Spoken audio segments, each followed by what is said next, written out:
عیسیٰ ابن مریم علیہ السلام اللہ تعالیٰ کے ایک یونیک پیغمبر ہیں. جو ایکسٹراڈنری کوالٹیز اللہ تعالیٰ نے عیسیٰ ابن مریم کو دی ہیں وہ کسی اور پیغمبر کو نہیں دی. لہٰذا یہ جسٹیفائی تھا کسی حد تک آزمائش کے طور پر کہ انہیں خدا کا بیٹا مان لیا جاتا. ظاہر ہے اللہ تعالیٰ آزمائش پھر کسی ایسی شخصیت کے ذریعے کرے گا نا جسے غیر معمولی صلاحیتیں دی ہوں. ایسی ہستی کہ جس کو اللہ تعالیٰ نے بغیر باپ کے پیدا کیا، اور سورہ مریم میں فرمایا کہ ہم تمہیں اور تمہاری اولاد کو، سیدہ مریم کو فرمایا کہ جہان والوں کے لیے نشانی بنانے والے ہیں. اس کے بعد سورہ مریم میں ہی آیا کہ انہوں نے شیر خوارگی کی عمر میں کلام کیا کہ میں اللہ کا پیغمبر ہوں، اس نے مجھے کتاب دی ہے اور مجھے اپنی والدہ کے ساتھ حسن سلوک کرنے والا بنایا ہے. سلام ہو اس دن پر جس دن میں پیدا ہوا، جس دن میں مروں گا اور جس دن دوبارہ اٹھایا جاؤں گا. تو عیسیٰ ابن مریم کی پیدائش بھی معجزانہ، بچپن میں اعلان نبوت کرنا، شیر خوارگی کی عمر میں جب دودھ پیتا بچہ ہے، بالکل نیو بورن بیبی. اور اس کے بعد پھر جو معجزات اللہ تعالیٰ نے دیے کہ اندھوں کو اللہ تعالیٰ کے اذن سے شفا دے دیتے تھے، اسی طریقے سے جو کوڑی کے مریض تھے ان کو شفا دے دیتے تھے اللہ کے اذن سے. سورۃ المائدہ میں، سورہ مریم میں، سورہ آل عمران کے اندر یہ 3 مین صورتیں ہیں جن میں عیسیٰ ابن مریم کا تفصیلی ذکر آیا ہے، وہ آپ خود بھی پڑھ سکتے ہیں. اور سب سے بڑھ کر مٹی کی مورت میں پھونک مارتے تھے تو وہ پرندہ بن جاتی تھی اللہ کے اذن سے، اور مردوں کو زندہ کر دیتے تھے اللہ کے اذن سے. اب یہ کوالٹیز کسی اور پیغمبر کو اللہ تعالیٰ نے نہیں دی. یہاں تک کہ فرمایا کہ روح من، وہ اللہ کی روح ہے. اسی کی وجہ سے بعض لوگوں نے دھوکہ کھایا اور انہیں خدا کا بیٹا کہہ دیا، حالانکہ اللہ تعالیٰ نے عیسیٰ ابن مریم کا سٹیٹس بالکل کلیئر کیا کہ وہ اللہ کے بندے ہیں. سورہ آل عمران کی شروع کی آیات کا ٹاپک یہی ہے. بہرحال جس شخصیت کے ساتھ اتنے ایکسٹراڈنری چیزیں جڑی ہوں تو انسانیت نے پھر ان کے بارے میں یہی کلیم کرنا ہے کہ کم از کم انہیں خدا کا بیٹا مانو یا پھر خدا کلیم کر دو. اور یہ دونوں عقائد ان کے ساتھ لوگوں نے منسوب کیے. کیتھولک کا عقیدہ ہے کہ وہ خدا کے بیٹے ہیں، اور پروٹیسٹنٹ کا عقیدہ ہے کہ وہ عیسیٰ ابن مریم خود اللہ ہیں جو کہ انسانی شکل میں زمین کے اوپر آ گئے، والعیاذ باللہ تعالی. اور اللہ تعالیٰ نے دونوں عقیدوں کا رد کیا ہے بڑی تفصیل کے ساتھ. سورہ آل عمران میں اور سورۃ المائدہ میں تو جس شان سے ڈسکشن ہوئی ہے وہ تو اپنی نوعیت کی ایک یونیک ڈسکشن ہے. لقد کفر الذین قالوا ان اللہ هو المسیح ابن مریم، بے شک وہ لوگ کھلا کفر کر رہے ہیں کہ جو کہہ رہے ہیں کہ عیسیٰ ابن مریم ہی اللہ ہے.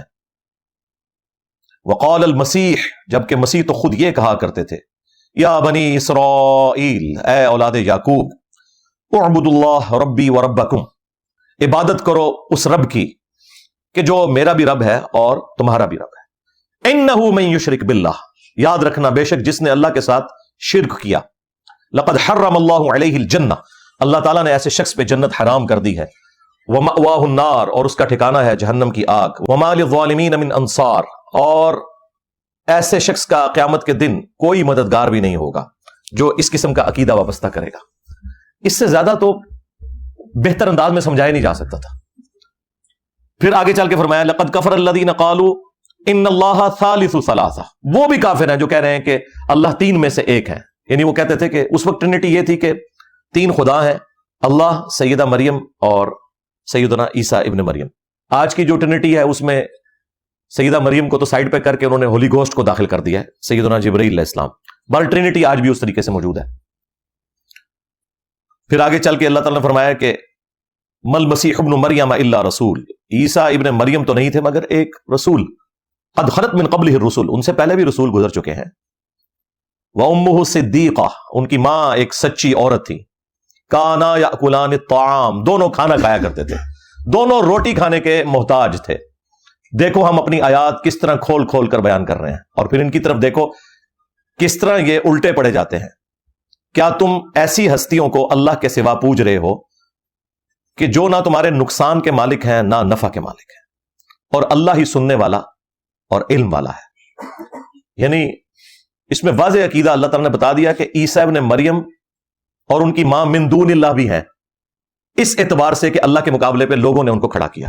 لہٰذا یہ بھی ایک ڈھکوسلا جو تھا بعض فرقوں کا کہ من دون اللہ سے مراد صرف بت ہیں، وہ بھی ختم ہوا. نمبر 2، نہ صرف ان کی پرستش کی نفی کی بلکہ ساتھ یہ کہا کہ یہ تمہارے نفع نقصان کے مالک بھی نہیں ہے. لہٰذا ان لوگوں کا بھی دروازہ بند ہو گیا جو یہ کہتے تھے کہ ہم میں اور کرسچنز میں یہ فرق ہے کہ کرسچن جو ہیں وہ اللہ کے پیغمبر کی عبادت کرتے ہیں، اس کی ماں کو پوجتے ہیں. ہم تو اولیاء اللہ اور انبیاء کی عبادت نہیں کرتے، ہم تو انہیں اللہ کا بندہ مانتے ہیں. تو اس پہ میں نے کہا تھا نہ، آگے چل، آگے لکھا ہوا ہے کہ نہ وہ تیرے نفع کے مالک ہیں نہ نقصان کے. اور کتنی آپ سمجھ لیں، وہ ہمارے ڈاکٹر سار صاحب اس کے لیے ورڈ یوز کرتے تھے، ننگی بات، یعنی بالکل کھلی ہوئی بات کہ وہ روٹی کھانے کے محتاج تھے. بھائی اگر عیسیٰ ابن مریم اور ان کی ماں روٹی کھانے کے محتاج ہیں اور وہ کسی کے نفع اور نقصان کے مالک نہیں ہے تو سرکار بابت شاہی کوئی نہیں. بالکل قرآن کی ہر آیت سے یہی رزلٹ نکلتا ہے کہ بابت شاہی کوئی نہیں. عیسیٰ کے جیسا ہے ہی کوئی نہیں، تیرے بابت شاہی کوئی نہیں. تو اگر عیسیٰ ابن مریم کو اللہ تعالیٰ نے سینٹرڈ کیا تو صرف اس لیے کہ آپ کے سامنے یہ مقدمہ بالکل واضح ہو جائے کہ اگر عیسیٰ ابن مریم جو اولو العزم پیغمبروں میں سے ہیں، 5 اولو العزم پیغمبر قرآن میں رپورٹ ہوئے ہیں، سورۃ الاحزاب میں، سورہ الشورى کے اندر، محمد رسول اللہ صلی اللہ علیہ وآلہ وسلم، ابراہیم خلیل اللہ، موسیٰ کلیم اللہ، نوح نجی اللہ اور عیسیٰ روح اللہ علیہ السلام اجمعین، ان میں سے ایک ہیں. اگر ان کا یہ سٹیٹس ہے کہ وہ روٹی کھانے کے محتاج ہیں، کسی کے نفع نقصان کے وہ مالک نہیں ہیں، تو سرکار پھر باقیوں کو تو آپ چھوڑ دیں. اور پھر سورۃ المائدہ میں اللہ تعالیٰ نے جتنے سخت الفاظ کے اندر اس ٹاپک کو ایڈریس کیا ہے، لقد کفر الذین قالوا ان اللہ هو المسیح ابن مریم، بے شک وہ لوگ کھلا کفر کر رہے ہیں کہ جو کہہ رہے ہیں کہ اللہ ہی عیسیٰ ابن مریم ہے، نعوذ باللہ. قل فمن یملک من اللہ شیئا، یہ شیئا بابت شاہی کوئی نہیں، یہ عربی سے لفظ آیا ہے. اے نبی ان سے فرماؤ اللہ کا کوئی کیا بگاڑ لے گا اگر اللہ ارادہ کرے کہ عیسیٰ ابن مریم کو، ان کی ماں کو اور جتنے زمین میں ہیں سب کو ہلاک کر دے، یعنی سارے باب فارغ، تب بھی اللہ کو کوئی پوچھ نہیں سکتا. تو یہاں پہ اللہ تعالیٰ نے توحید کو پھر اسٹیبلش کیا. غصہ تھا کرسچنز پہ، سینٹرڈ کسے کیا؟ عیسیٰ ابن مریم کو، کیونکہ اللہ تعالیٰ کو تو کوئی آر نہیں ہے. یہ کائنات اس نے اس لیے نہیں بنائی ہے کہ اس کے پیغمبروں کو خدا مان لیا جائے. جب توحید سمجھائے گا اللہ تعالیٰ پھر اسی طریقے سے سمجھائے گا کہ اگر اللہ عیسیٰ، اس کی ماں اور سب کو ہلاک کرتے. اچھا، وصال شریف بھی نہیں فرمایا، وفات شریف بھی نہیں. ہلاک کا لفظ ہے صرف یہ بتانے کے لیے کہ خالق اور مخلوق میں کتنا فرق ہے. یہ ہے سرکار رحمانی توحید. اور ایک ہے شیطانی توحید. شیطانی توحید یہ ہے کہ انبیاء کو، اولیاء کو، بزرگ بابوں کو اللہ کے مقابلے پہ کھڑا کر دو، خواہ ان کی تعلیمات نہ بھی ہو تب بھی ان کو کھڑا کر دو اللہ کے مقابلے پر. پھر ظاہر ہے کہ جب اس طرح کا معاملہ ہوگا پھر اس لیول پہ اتر کے اللہ تعالیٰ سمجھائے گا کہ عیسیٰ کو خدا مانے ہو، اگر اللہ عیسیٰ کو، اس کی ماں کو سب کو ہلاک کر دے، اللہ کا کوئی کیا بگاڑ لے گا؟ تو پھر اس لیول پہ اتر کے بات کو سمجھانا پڑتا ہے. اور دیکھیں سیدنا ابوبکر صدیق رضی اللہ تعالیٰ عنہ نے کس طریقے سے عقیدہ امت کو دیا کہ نبی علیہ السلام کی میت کے اوپر جب انہوں نے خطبہ دیا ہے حمد و صلات کے بعد، صحیح بخاری میں کم از کم 4 جگہ یہ خطبہ آیا ہے، تو آیات بعد میں پڑھی ہیں. پہلے انہوں نے اپنی طرف سے ایک جملہ بولا جو نہ قرآن میں تھا نہ حدیث میں تھا. جس طرح میرے اوپر یہ اعتراض کرتے ہیں انجینئر صاحب جملے کیوں بولتے ہیں، حضرت ابوبکر صدیق نے بھی خود جملے بولے ہیں. شارح تو نہیں تھے، وہ بھی نبی علیہ السلام کے صحابی تھے، بہرحال امتی تھے، فالو تو انہوں نے بھی دین کو ہی کرنا ہے. الا من کان یعبد محمدا فان محمدا قد مات، آگاہ ہو جاؤ جو بھی تم میں محمد کی عبادت کرتا تھا وہ جان لے کہ محمد مر گئے. وصال فرما گئے، وفات فرما گئے، کوئی الفاظ نہیں، حالانکہ یہ بھی عربی کے الفاظ تھے. ان کو کسی نے نہیں کہا جی قرآن میں لکھا ہے شہید زندہ ہے، انہیں پتا تھا وہ بات اور ہے، یہ بات اور ہے. دنیا سے مر چکا ہے شہید بھی، اللہ کے حضور زندہ ہے، قرآن میں ہے. دنیا میں اگر زندہ ہے تو اس کی بیوی پھر کیا دوبارہ نکاح کر کے زنا کر رہی ہوتی ہے؟ بھائی مر چکا ہے، اسی لیے وہ کسی اور مرد سے شادی کرتی ہے. اللہ کے حضور زندہ ہے. ہاں، نبی کی بیوی اس لیے نہیں کرتی ہے کہ وہ امت کی ماں ہے، اس وجہ سے نہیں کہ نبی آخرت میں زندہ ہے، اس وجہ سے کہ وہ امت کے باپ ہیں اور ان کی بیویاں مائیں ہیں. اس لیے اللہ تعالیٰ نے وہاں پہ یہ والا معاملہ ختم کر دیا. النبی اولا بالمؤمنین من انفسہم وازواجہ امہاتہم، نبی مومنین کی جانوں سے بڑھ کر ان پر حق رکھتے ہیں، نبی کی بیویاں امت کی مائیں ہیں. اور پھر سورۃ الاحزاب میں آگے چل کے آیا کہ اللہ تعالیٰ کے نزدیک یہ بہت بڑا گناہ ہے کہ نبی کی وفات کے بعد تم ان کی بیوی کے ساتھ شادی کرو. یہ اللہ تعالیٰ نے ایک آنر کے طور پر کیا. لیکن دوسری طرف حضرت جعفر طیار شہید ہوئے ہیں غزوہ موتا کے اندر، حضرت علی کے بھائی، ان کی بیوی اسما بنت امیس، ان کے ساتھ حضرت ابوبکر نے شادی کر لی. حالانکہ جعفر وہ ہیں جن کا نام جعفر طیار ہے. بخاری میں ہے کہ اللہ تعالیٰ نے انہیں جنت میں 2 پر دیے ہیں، ان کے بازو کٹ گئے تھے، اس سے وہ اڑتے ہیں جنت میں، یعنی کنفرم زندہ. اور بیوی نے نکاح کر لیا حضرت ابوبکر کے ساتھ، ان سے محمد بن ابی بکر پیدا ہوئے. پھر حضرت ابوبکر بھی فوت ہو گئے، پھر اسی عورت کے ساتھ حضرت علی نے نکاح کر لیا اور محمد بن ابی بکر کی پرورش کی. اور جعفر طیار کا جو بیٹا تھا عبداللہ بن جعفر، اس کی بھی پرورش کی، بلکہ ان کو تو اپنی بیٹی زینب بھی دے دی. تو یہ میں بتا رہا ہوں کہ اگر شہید زندہ ہے تو یہ کیا آگے چل رہا ہے سارا معاملہ، تو وہ زندگی اللہ کے حضور ہے. تو حضرت ابوبکر نے ایک فرضی جملہ بولا، جو بھی تم میں محمد کی عبادت کرتا تھا جان لے محمد مر گئے. وَمَن يَعْبُدُ اللَّهَ، اور جو اللہ کی عبادت کرتا تھا وہ جان لے فَإِنَّ اللَّهَ حَيٌّ لَا يَمُوتُ، کہ اللہ تعالیٰ زندہ ہے، اسے کبھی موت نہیں آئے گی. کسی نے نہیں کھڑے ہو کے کہا کہ حضرت یہ کون سی آیت ہے، یہ کون سی حدیث ہے، یہ آپ اپنی طرف سے باتیں کر رہے ہیں. کسی کی جرت نہیں تھی. انہیں پتا تھا کہ حضرت ابوبکر جو کچھ کہہ رہے ہیں یہ عقیدہ ہے، اپنے انداز میں بیان کر رہے ہیں وہ، کیونکہ انسانیت نے سب سے بڑا شرک عیسیٰ ابن مریم کے نام کے اوپر دیکھا ہے. اس وقت بھی بت پرست 90 کروڑ ہیں، اور کرسچنز جو ہیں 2 ارب سے زیادہ ہو چکے ہیں. اس وقت بھی سب سے بڑا شرک ایک پیغمبر کے نام پہ ہو رہا ہے. پیغمبر کا قصور نہیں ہے، ان کے ماننے والوں کا ہے. لیکن نبی علیہ السلام نے کیا فرمایا صحیح بخاری میں، دیکھنا میری شان کو اس طرح بلند نہ کرنا جس طرح نصارہ نے عیسیٰ ابن مریم کو بڑھا دیا. میں اللہ کا بندہ اور اس کا رسول ہوں، مجھے اللہ کا بندہ اور اس کا رسول کہنا. یہ چیز تھی حضرت ابوبکر کے سامنے. تو جناب حضرت ابوبکر صدیق نے ایک فرضی جملہ بولا. کسی صحابی نے نہیں کہا کہ حضرت ہمیں کون رسول اللہ کی عبادت کرتا ہے، آپ مسلمانوں پہ کلمہ کو مشرک ہونے کا فتویٰ کیوں لگا رہے ہیں. انہوں نے تو یہی کہنا تھا نا. یہ سب کچھ کہنے کے بعد انہوں نے آیت پڑھی. میں تو بڑی احتیاط کرتا ہوں، پہلے آیت پڑھتا ہوں، پھر حدیث پڑھتا ہوں، پھر کہتا ہوں بابے شاہی کوئی نہیں. لیکن حضرت ابوبکر صدیق نے پہلے اپنا جملہ بولا کہ جو محمد کی عبادت کرتا تھا جان لے کہ محمد مر چکے، اور جو اللہ کی عبادت کرتا ہے وہ جان لے کہ اللہ تعالیٰ زندہ ہے، اسے موت نہیں آئے گی. پھر کہا کہ قرآن میں آیت ہے وما محمد الا رسول قد خلت من قبلہ الرسل افئن مات او قتل انقلبتم علی اعقابکم. محمد تو نہیں مگر ایک رسول، اگر یہ مر جائیں یا قتل ہو جائیں تو کیا تم دین سے الٹے قدم پھر جاؤ گے. یعنی نبی الاسلام پہ تو احسان نہیں کیا نا تم نے اپنی آخرت کے لیے کلمہ پڑھا. پھر پڑھا انک میت وانہم میتون، اے نبی تمہیں بھی مرنا ہے، تمہارے مخالفین کو بھی مرنا ہے، اور پھر تم اللہ کے حضور قیامت کے دن جھگڑا کرو گے، اللہ تعالیٰ فیصلہ کر دے گا. آیات بعد میں پڑھی، عقیدہ پہلے دیا. تو لوگ ہم سے پوچھتے ہیں کہ جناب انجینئر صاحب کے دماغ میں باتیں کہاں سے آتی ہیں. بھائی انجینئر صاحب حضرت ابوبکر صدیق کے ماننے والے ہیں رضی اللہ تعالیٰ عنہ. جب تم کہو گے کہ بابے نے سمندر روکا ہوا ہے تو پھر انجینئر کیوں نہ کہے کہ بڑے سے بڑا کوئی انسان ہو اپنا پیشاب نہیں روک سکتا، سمندر روکنا تو دور کی بات. جب کوئی شخص گمراہی پھیلاتا ہے نا تو اس کے مقابلے کے اوپر کاؤنٹر نیریٹو اسی طریقے سے کھڑا ہوتا ہے. میں آج آپ کو بڑے وثوق سے کہتا ہوں، آج اگر حضرت ابوبکر زندہ ہوتے تو اس سے زیادہ سخت جملے ان کے اوپر بولتے ہیں. جب کچھ ہوا نہیں تھا تو یہ کہہ رہے تھے جو محمد کی عبادت کرتا تھا جان لے محمد مر چکے. یعنی 2 کتنی سخت باتیں. ایک تو صحابہ کو کہہ رہے ہیں کہ جو تمہیں عبادت کرتا ہے، سیدھا سیدھا بھی شرک کا فتویٰ کوئی نہیں کرتا تھا، ان کو بھی پتا تھا. اور دوسرا نبی علیہ السلام کی تعریف کرنے کی بجائے، کوئی نعت پڑھنے، کوئی دروشی پڑھنے کی بجائے سیدھا یہ کہہ رہے ہیں کہ مر چکے. ایک غم ہے صحابہ کو اوپر سے اس طرح کے جملے. اس کا مطلب ہے کہ صحابہ کرام کے لیے توحید ٹاپ پرائرٹی تھی. انہیں پتا تھا کہ پیغمبر اسی میں خوش ہے جو حضرت ابوبکر صدیق بیان کر رہے ہیں رضی اللہ تعالیٰ عنہ. ہاں، اور یار پیغمبروں کو تو چھوڑ دیں، ہم میں سے جن لوگوں کو توحید کا تعارف ہوا ہے، اگر ہماری شان میں کوئی ایسی کوئی بات کر دے کہ اس میں شرک کا شائبہ ہو تو یقین کریں ہاتھ پاؤں کامنا شروع ہو جاتے ہیں کہ یار یہ کیا بات کر رہے ہو یار. تو پیغمبر تو اللہ تعالیٰ کی کتنی اعلیٰ شناخت رکھتے ہیں، وہ تو سوچ بھی نہیں سکتے کہ ان کے ساتھ کوئی اس طرح کا عقیدہ وابستہ کرے کہ خدا کے مقابلے پہ اسے کھڑا کر لیا جائے. اسی لیے اللہ تعالیٰ نے فرمایا عیسیٰ ابن مریم کبھی آر محسوس نہیں کریں گے اس بات پر کہ انہیں اللہ کا بندہ کہا جائے، نہ کوئی مقرب فرشتہ. اللہ اکبر.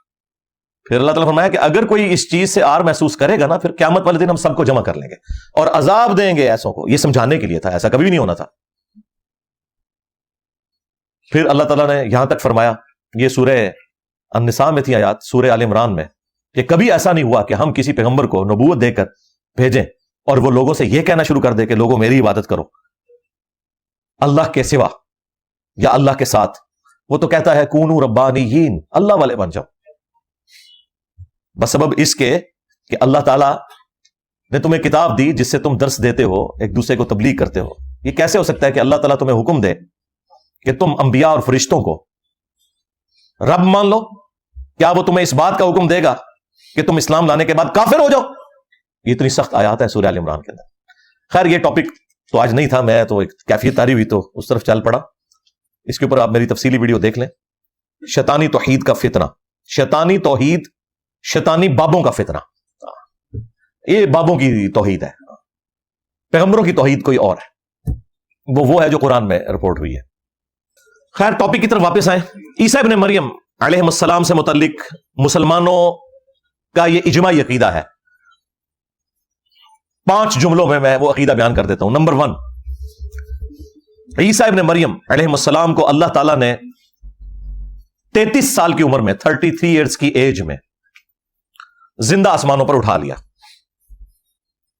نمبر 2، عیسیٰ ابن مریم علیہ السلام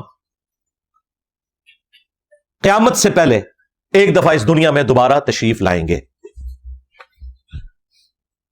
نمبر 3، عیسیٰ ابن مریم جب قرب قیامت میں آئیں گے تو وہ ایک عادل حکمران کے طور پر نازل ہوں گے، صلیب کو توڑ دیں گے، اہل کتاب ایمان لے آئیں گے، دجال کو قتل کریں گے، جزیہ موقوف کر دیں گے، پوری دنیا پہ اسلام کی حکومت ہوگی انشاءاللہ.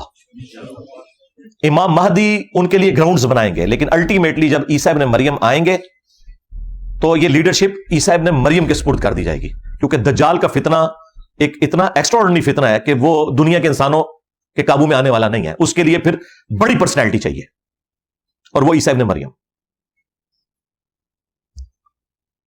اور نمبر 4، وہ 40 سال تک دنیا میں حکومت کریں گے. اسی دوران وہ شادی بھی کریں گے، ان کے بچے بھی ہوں گے، یعنی ان کی عمر 73 ایئرز ہوگی. 33 وہ جو دنیا میں گزار چکے، 40 ابھی انہوں نے گزارنی ہے. اور نمبر 5 عقیدہ ان کے بارے میں یہ ہے کہ جب وہ فوت ہوں گے، مسلمان ان کا جنازہ پڑھ کے انہیں قبر رسول صلی اللہ علیہ وآلہ وسلم کے ساتھ روضہ شریف میں دفن کریں گے. یہ جو 5 عقیدے ہیں نا، یہ قرآن و سنت کے اندر بڑی تفصیل کے ساتھ بیان ہوئے ہیں. اور سب سے بڑی بات یہ ہے کہ امت میں ان 5 عقائد کے معاملے میں کوئی اختلاف نہیں ہے.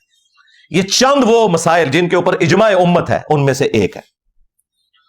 ویسے کوئی شخص اٹھ کے ختم نبوت کا معنی بدل کے تو غلام احمد قادیانی دجال کی طرح فتنہ کھڑا کر دے تو ہم اسے یہ کہیں گے بھائی ختم نبوت کا عقیدہ جو تم بیان کر رہے ہو، اس طرح کا ختم نبوت کا عقیدہ امتی نبی والا تو کبھی نہیں رہا، یہ تمہاری خرافات ہے.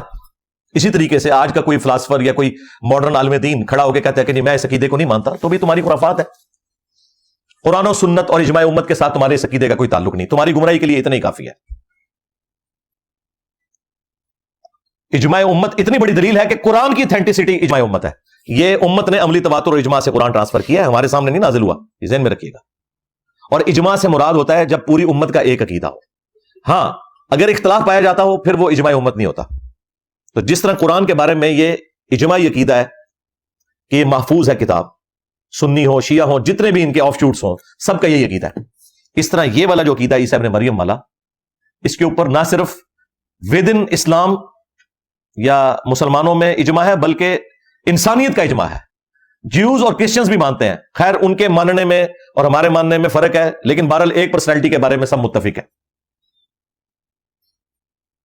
تو اس حوالے سے جو لوگ چیزیں نکالتے رہتے ہیں ان کی کوئی اہمیت نہیں ہے. نبی الاسلام نے واضح فرمایا تھا، المستدرک للحاکم میں حدیث ہے، الموجم الکبیر طبرانی کے اندر بھی یہ روایت موجود ہے، اور سورہ النساء کی آیت نمبر 115 اسے سپورٹیو ہے کہ میری امت کبھی بھی گمراہی پر جمع نہیں ہوگی، جماعت پہ اللہ کا ہاتھ رہے گا.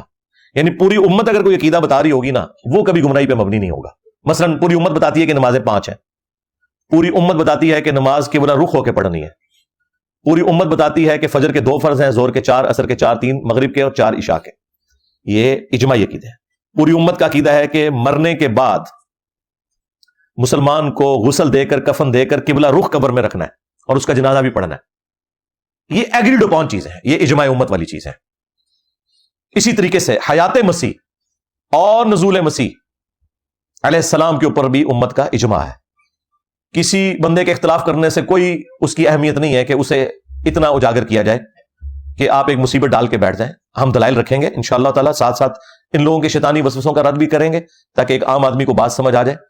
سب سے پہلے قرآن پاک میں جو آیات ہیں میں انشاءاللہ وہ کور کروں گا 3 مقامات سے عیسیٰ ابن مریم سے متعلق جو حیات مسیح اور نزول مسیح سے ریلیٹڈ آیات ہیں، اور ان کی ساتھ ساتھ تشریح بھی کروں گا انشاءاللہ تعالی. اور اینڈ پہ جا کے میں 12 صحیح الاسناد احادیث بیان کروں گا، لیکن وہ آخر میں بیان کروں گا، صرف اس لیے کہ وہ لوگ جو یہ سمجھتے ہیں کہ یہ عقیدہ امت نے خود سے گھڑ لیا ہے، قرآن میں اس کی کوئی جڑ موجود نہیں ہے، ان کا رد کرنا اس وقت زیادہ امپورٹنٹ ہے۔ احادیث تو عموماً آپ نے سنی ہوئی ہیں، لیکن ظاہر ہے کہ ہم تو ہر حدیث ریفرنس کے ساتھ بیان کرتے ہیں۔ وہ 12 صحیح الاسناد احادیث انشاءاللہ تعالی میں اینڈ پہ بیان کر دوں گا۔ تفصیل میں جانے سے پہلے ایک دفعہ درود شریف پڑھ لیں۔ اللہم صلی علی محمد وعلی آل محمد واصحاب محمد اجمعین الی یوم الدین۔ ہاں جی، پہلا مقام جو ہے جی وہ سورہ النساء کی آیت نمبر 156 آنورڈ۔ سورۃ النساء کنکلوڈ ہو رہی ہے ان آیات کے اندر۔ جیوز نے جو اللہ تعالیٰ کی نافرمانیاں کی ہیں ان کی ایک فہرست آپ سمجھ رہے ہیں، پورا مقدمہ ان پہ قائم کیا۔ انہی میں سے ایک چیز اللہ تعالیٰ نے بیان فرمائی عیسیٰ ابن مریم کے حوالے سے کہ اللہ تعالیٰ نے جیوز کے دلوں پر جو مہر لگا دی، اس کی چند وجوہات میں سے ایک وجہ یہ بھی تھی۔ اعوذ باللہ من الشیطان الرجیم، بسم اللہ الرحمن الرحیم۔ وَبِكُفْرِهِمْ وَقَوْلِهِمْ عَلَى مَرْيَمَ بُهْتَانًا عَظِيمًا، اور یہ جو ان کے دلوں کے اوپر اللہ نے مہر لگائی وہ بسبب اس کے کہ انہوں نے کفر کیا، اور ان کا یہ قول جو انہوں نے سیدہ مریم کے اوپر ایک بہت بڑا بہتان لگایا، نعوذ باللہ، کہ ان کا بیٹا جو ہے یہ آؤٹ آف ویڈ لاک پیدا ہوا ہے بجائے اسے معجزہ ماننے کے۔ وَقَوْلِهِمْ، اور ان کا یہ کہنا بھی، اِنَّا قَتَلْنَا الْمَسِيحَ عِيسَى ابْنَ مَرْيَمَ رَسُولَ اللَّهِ، کہ بے شک ہم نے تو مسیح کو، عیسیٰ ابن مریم کو قتل کر دیا جو کہ اللہ کے رسول ہیں۔ اب اس کے اندر ایک بڑی حیران کن بات ہے چھپی ہوئی کہ عیسیٰ ابن مریم جو کہ رسول اللہ ہے ان کو قتل کرنے کا دعویٰ یہ کر رہے ہیں، کیونکہ رسول کبھی بھی قتل نہیں ہوتا، انبیاء قتل ہوئے ہیں۔ قرآن میں جن آیات میں رسول کے لیے ورڈ آیا نا وہ بھی لغت کے معنوں میں آیا۔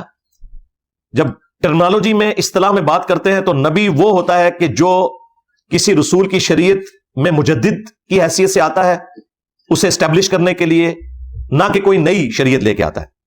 اور رسول وہ ہوتا ہے جو نئی شریعت کے ساتھ آتا ہے۔ رسول تو بہت تھوڑے ہیں۔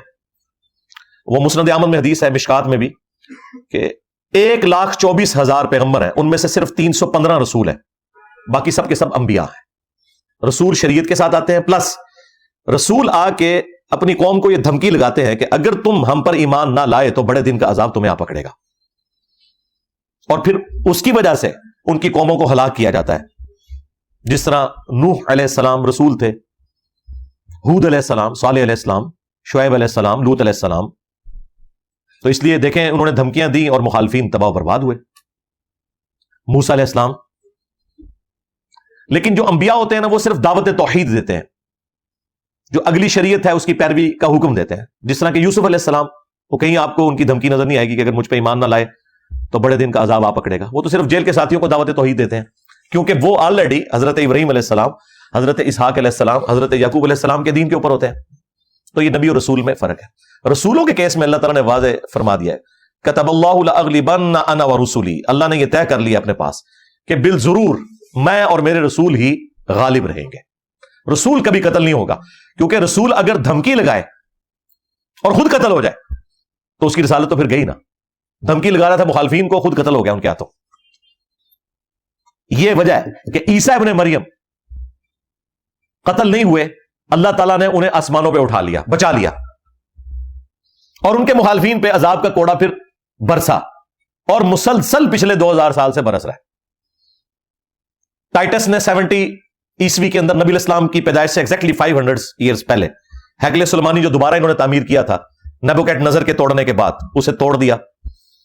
ایک دیوار صرف چھوڑی اس نے، وہ جس کے سامنے یہ وہ گریا کر رہے ہوتے ہیں، ویلنگ وال، دیوار گریا، اور پھر مسلسل عذاب کی قسطیں ان پہ آتی نہیں ہیں۔ اس کی وجہ یہ کہ انہوں نے اپنی روش نہیں بدلی۔ پچھلی صدی میں تو اتنا بڑا عذاب آیا کہ وہ انسانی ہسٹری میں نہیں آیا کسی کے اوپر۔ 60 لاکھ یہودیوں کو ہٹلر نے دوسری جنگ عظیم کے اندر 100 فیکٹریز میں گیس چیمبرز کے اندر قتل کر دیا۔ ہٹلر کا جو عمل ہے وہ غلط ہے، اسے ہم کنڈیم کریں گے۔ ان پہ جو عذاب آیا وہ اللہ تعالیٰ کی نافرمانی کرنے کے سبب۔ اور یہ جو میں بات کر رہا ہوں یہ یہودی خود مانتے ہیں، آج بھی آپ کو پتا ہے جو زائنسٹ ہیں وہ الگ سے ہیں، جیوز الگ سے ہیں۔ زائنسٹ نے اسرائیل بنایا ہے، اسرائیل بنانے کو جیوز حرام سمجھتے ہیں، جو اوریجنل یہودی ہیں، جو امریکہ میں آپ کو فلسطین کے جھنڈے لگائے ہوئے اور اسرائیل کے جھنڈے کے اوپر کراس کا نشان کے ساتھ نظر آ رہے ہیں، وہ جیوز ہیں. وہ یہ کہتے ہیں کہ ہم نے نہیں یہ کام کرنا کہ ہم الگ سے ریاست بنائیں. جب تک ہمارے گناہوں کی معافی نہیں ہوتی اس وقت تک اللہ تعالیٰ ہمیں حکومت نہیں دے گا، اور وہ اللہ ہی ہمیں حکومت بنا کے دے گا، کیونکہ انہوں نے تو موسیٰ علیہ السلام کو بھی کہا تھا کہ اللہ ہی جا کے جہاد کرے، ہم نے نہیں کرنا. تو یہ کیسے کر سکتے ہیں؟ تو ایک پولیٹیکل موومنٹ تھی یہ زائنسٹ موومنٹ جو ہے. ہاں ان کا مذہب جو ہے وہ یہودیت تھا، بس یہ ہے. جس طرح کے سلطنت عثمانیہ یا بنو امیہ، بنو عباس یا باقی حکومتیں، اسلامی حکومتیں تو نہیں تھی. ہاں وہ بادشاہ جو تھے وہ مسلمان تھے، اس کی وجہ سے ذرا اسلام کا ٹپا لگ گیا، ورنہ کام کوئی مسلمانوں والے نہیں تھے. نہ سلطنت مغلیہ کے کام مسلمانوں والے تھے الا ماشاء اللہ. تو اس چیز کو آپ نے سمجھنا ہے. اللہ تعالیٰ رسولوں کی حفاظت کرتا ہے. تو عیسیٰ ابن مریم کی بھی اللہ نے حفاظت کی کہ انہیں اٹھا لیا، تو اور ان کے مخالفین پہ عذاب کے کوڑے مسلسل برس رہے ہیں. آخری کوڑا برسنا ہے جب قرب قیامت میں انہوں نے خود نازل ہونا ہے. تو اس وقت پھر جیوز اور کرسچن اسلام قبول کر لیں گے، لیکن جو اس وقت بھی نہیں کریں گے نا، ان کے خلاف پھر قتال ہوگا. وہ بخاری مسلم میں آیا کہ اگر کسی درخت یا پتھر کے پیچھے بھی کوئی یہودی چھپا ہوگا نا، تو اتنا بڑا اللہ کا عذاب ہوگا کہ وہ درخت اور پتھر بھی بولے گا کہ اے مسلم میرے پیچھے یہودی ہے، اسے قتل کرتے. اے بریلوی دیوبندی اہل حدیث شیعہ نہیں، اے مسلم. تو لہذا مسلم بڑھ جاؤ، خدا نہ جائے. تو ایک غرقت کا درخت نبی الاسلام کہتے ہیں کہ وہ یہودیوں کا درخت ہے، وہ نہیں بولے گا، جس کی کاشت انہوں نے بہت بڑے پیمانے پہ کی ہے. انہوں نے تو خیر کسی اور وجہ سے کی، بہرحال الٹیمیٹلی اس کے پیچھے یہ وجہ بھی ہے، وہ بہت بڑی جھاڑی ہوتی ہے ریگستان میں، اتنی گھنی جھاڑی وہی اگ سکتی ہے. اس میں ایک بندہ کیا، کئی بندے بھی آپ چھپا دے تو نظر ہی نہ آئے. درخت نما جھاڑی ہے وہ. تو وہ غرقت کا درخت ان کو پناہ دے گا، ادروائز وہ قتل کیے جائیں گے میدان جنگ میں. عام حالت میں نہیں قتل کرنا، نہ کسی مسلمان نے یہودی کو، نہ کسی یہودی نے مسلمان کو، صرف میدان جنگ کا معاملہ ہے. تو اللہ تعالیٰ نے حفاظت فرمائی عیسیٰ ابن مریم کی، آسمانوں پہ ان کو اٹھا لیا، اور ان کے مخالفین پہ، چونکہ وہ رسول تھے. تو یہ جو الفاظ ہیں کہ ہم نے قتل کر دیا عیسیٰ ابن مریم کو جو رسول اللہ تھے، ایسا نہیں ہو سکتا. اچھا یہاں پہ مجھے ضمن یاد آیا، اللہ کی راہ میں مارا جانا ایک بہت بڑا اعزاز ہے. ہر نبی کی خواہش ہوتی ہے کہ وہ قتل ہو، ہر رسول کی خواہش ہوتی ہے کہ اللہ کی راہ میں شہید ہو. لیکن اللہ کا رول اپنی جگہ، اس رول سے باہر کوئی خواہش اللہ تعالیٰ پوری نہیں فرماتا. لیکن اس کی کمپنسیشن کسی درجے میں جس کے لیے چاہے فرما سکتا ہے، اور وہ ہمارے نبی الاسلام کے کیس میں ہوا. بخاری مسلم میں حدیث ہے کہ میری خواہش ہے کہ میں اللہ کی راہ میں قتل کیا جاؤں، پھر زندہ کیا جاؤں، پھر قتل کیا جاؤں، پھر زندہ کیا جاؤں، پھر قتل کیا جاؤں. خواہش تو تھی، لیکن کیسے قتل ہوتے؟ کتب اللہ لاغلبن انا ورسولی، اللہ نے تو یہ طے کر لیا رسول قتل نہیں ہوں گے. نبی الاسلام تو رسول تھے، وہ نبی تو نہیں تھے. یعنی نبی ان معنوں میں کہ صرف نبی نہیں تھے، رسول تھے، تو نہیں قتل ہو سکتے تھے. اللہ نے ایک اس کا الٹرنیٹو دیا، اور وہ یہ صحیح بخاری کے اندر موجود ہے. نبی الاسلام اپنی وفات کے دنوں میں یہ کہتے تھے کہ خیبر کے موقع پر جو مجھے ایک یہودیہ نے زہر دیا تھا، وہ مسلسل میری رگیں کاٹ رہا ہے، اور آج میں اس کی تکلیف میں ہوں. یعنی نبی الاسلام کو جو زہر دیا گیا 4 سال پہلے آلموسٹ خیبر کے موقع پر، اللہ نے اس زہر کو واپس لوٹایا، اور اس زہر کے اثر سے نبی الاسلام کی وفات ہوئی. تو آنرری طور پہ آپ کو شہادت مل گئی، ورنہ اس وقت تو کئی صحابہ شہید ہو گئے تھے. ابو داؤد میں بڑی تفصیلی حدیث ہے، بخاری میں موجود ہے. بلکہ اس یہودیہ کو پھر قصاص کے طور پر قتل بھی کروایا گیا تھا. اسے پوچھا گیا یہ کیا حرکت کی؟ اس نے کہا کہ میں نے اس لیے کی کہ اگر تو یہ اللہ کے رسول ہیں تو اللہ تعالیٰ ان کی حفاظت کر لے گا، اور اگر یہ اللہ کے رسول نہ ہوئے تو ہماری جان چھوٹ جائے گی ان سے. وہ تو بخاری کے الفاظ ہیں، جب نبی الاسلام نے اپنی زبان پہ وہ بوٹی کا ٹکڑا رکھا اور جو بکری کا گوشت تھا، تو اس گوشت میں سے آواز آئی کہ مجھے نہ کھائیں، میرے اندر زہر ہے. اس وقت پھر نبی الاسلام کو پتا چلا، آپ نے فوراً تھوک دیا، لیکن وہ کچھ اثر تو رہا. کچھ صحابہ تو نگل چکے تھے تو وہ شہید بھی ہو گئے، اور نبی الاسلام کو نہیں ظاہر پتا تھا کہ اس کے اندر زہر ہے. یہ جو علم غیب کا عقیدہ انہوں نے خود ساختہ بنایا تھا. علم غیب یہ ہے کہ جب اللہ بتائے گا، اللہ نہ بتائے تو نبی نے اپنے سامنے تو اپنے ساتھیوں کو اس طرح قتل نہیں ہونے دینا تھا. حریص علیکم بالمؤمنین رؤوف الرحیم صلی اللہ علیہ وآلہ وسلم، مومنین کی جانوں سے بڑھ کر ان پر حریص ہیں، ان سے محبت کرنے والے ہیں. تو یہ ہو نہیں سکتا تھا. بہرحال وہ پھر زہر عود کر آیا، اور نبی الاسلام کی وفات اس کی وجہ سے ہوئی. آنری طور پہ آپ کو شہادت بھی مل گئی. لیکن وہ چیز اپنی جگہ ہے کہ اللہ تعالیٰ رسولوں کی حفاظت فرماتا ہے. وَقَوْلِهِمْ إِنَّا قَتَلْنَا الْمَسِيحَ عِيسَى ابْنَ مَرْيَمَ رَسُولَ اللَّهِ وَمَا قَتَلُوهُ، انہیں قتل نہیں کیا گیا. وَمَا صَلَبُوهُ، نہ انہیں سولی چڑھایا گیا. وَلَكِنْ شُبِّهَ لَهُمْ، بلکہ معاملہ ان کے لیے ایمبیگوس ہو گیا، مشتبہ ہو گیا. ان کے قاتلین کو یہ پتہ ہی نہیں چلا کہ وہ کس کو قتل کر رہے ہیں. وَإِنَّ الَّذِينَ اخْتَلَفُوا فِيهِ، اور بے شک اس معاملے میں جو لوگ اختلاف کر رہے ہیں، لفی شک من، وہ ان کے معاملے میں شک میں ہے، انہیں کوئی یقین سے نہیں پتا. ظاہر ہے کہ جیوز اور کرسچنز دونوں اس کے اوپر متفق ہیں کہ انہوں نے ایک بندے کو سولی چڑھا دیا، عیسیٰ ابن مریم کو. یہودیوں نے چڑھایا اور کرسچنز انہیں اس معاملے میں عیسیٰ ابن مریم کا قاتل سمجھتے ہیں. اسی وجہ سے ان دونوں نے کبھی بھی ایکا نہیں کیا. یہ آج جو آپ کو ایکا نظر آ رہا ہے اس کی ریزن کوئی اور ہے، وہ میں دجال والی ویڈیو میں بتا چکا ہوں. ما لہم بہ من علم، اس معاملے میں ان کے پاس کوئی علم والی بات تو ہے نہیں ہے، الا اتباع الظن، سوائے اس کے کہ یہ اپنے گمان کی پیروی کر رہے ہیں. وما قتلوہ یقینا، اور یقیناً انہیں قتل نہیں کیا گیا. بل رفعہ اللہ الیہ، بلکہ اللہ تعالیٰ نے انہیں بلند کر لیا اپنی طرف. وکان اللہ عزیزا حکیما، اور بے شک اللہ تعالیٰ غالب ہے، حکمت والا ہے. یہ اللہ کی حکمت ہے.